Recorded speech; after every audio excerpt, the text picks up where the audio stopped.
It's a long way from Athens, Georgia, one of 5 children, to New York City, and then say, I'm going to do it. I'm going to be an actress. Right. Obviously, you're glad. You did the right thing.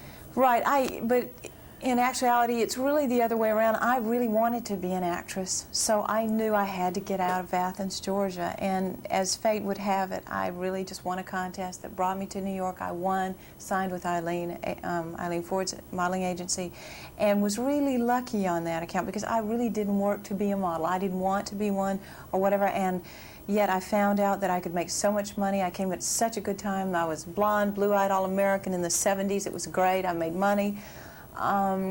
It was just perfect timing, and the only thing about that part of my life was that I was not a good model. It's very hard work, and I did not enjoy being involved in self that many hours of the day and looking in the mirror. I just couldn't deal with it. So, and I was just frustrated highly because I'd always written and music and just constantly wrote, and so I actually lived 2 lives when I was in New York. I modeled in the daytime, as I always say, and at night I sang in the Village. Oh, what about your singing now? I don't know. We'll use it somewhere. We're trying to look for some place to use it, you know, and I don't know if I want to go album-wise. I might, or you know, video or whatever. You know, the videos are so great right now. It's a great way to use, you know, get your music out there or whatever. So I don't know. I don't know what I'll do with it. You know, you've been called the most incredible camera object since Marilyn Monroe, and I wonder if it's almost hard to get past that and be accepted as a really fine actress. Well, let's start at the beginning of that question. I don't have any. You know, I know this is funny. I really resent the fact that Hollywood actually was so ignorant and stupid. People who did the casting, I'm not talking about just the casting agents, because we have a lot of very talented people in Hollywood, but a lot of people in Hollywood choose girls, and you know, they choose these parts, and they look at this girl and they say, oh, well, she can't fit in anything except for that, throw her over here, and she can't do everything. And it's just that old saying. It's corny, but you cannot judge a book by its cover. Yeah. You just don't know. And it is an uphill battle, but we all have little battles we have to do in life, so that was my little battle. But I was determined about one thing being the fact that I don't think that anybody can keep you down but yourself.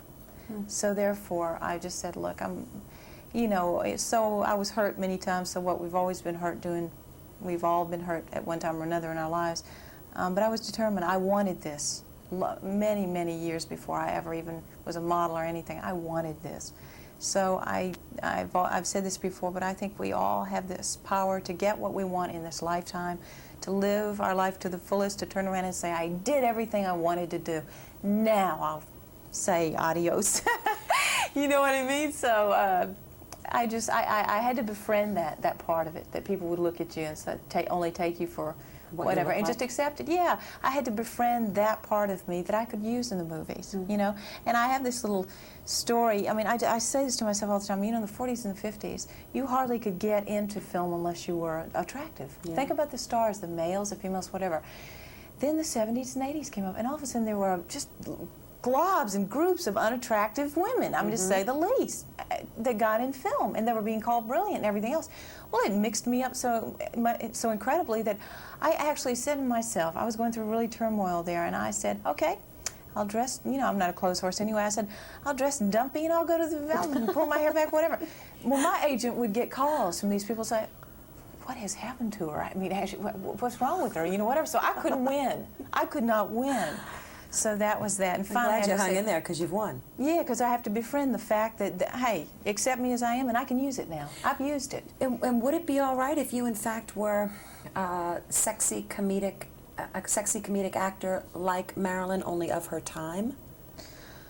Fine, yeah. I don't. Or do you even want any of that? I don't care. Crazy? What anybody calls you is fine. Is that what you're saying? Yeah. I mean, if anybody says, to each his own. If someone says, you know, there are going to be people that like you, people that don't. There are going to be people that call you, I love you in dramas and sexy things and 9.5 weeks and this, that, and the other. Oh, I like you as a comedian. I like you. So I'll take it any way they want to give it to me. I mean, you just have to.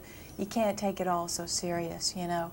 It's Does this only come from moving. your background? I mean, being one of 5 children and growing up in the little town of Athens, Georgia, I know Georgia kind of, and it's beautiful. You do? Yeah.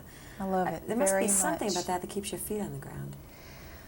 I don't know what it is. It's one of those words that there's not a word for it, you know, and one of those feelings there's not a word for it. But I would like to think, I love the South, and it is inbred in you, yes. Like I always have this little saying about the Georgia clay.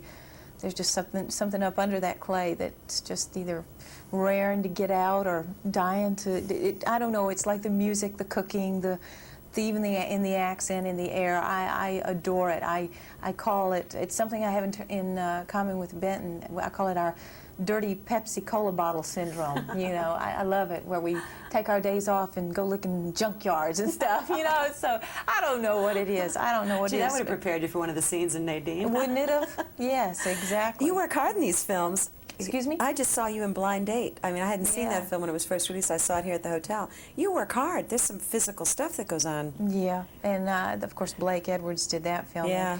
And I actually always have to thank him, because Blake's the person that actually put me on the map. He trusted me, called me up out of nowhere. I'd never known him, the man in my life.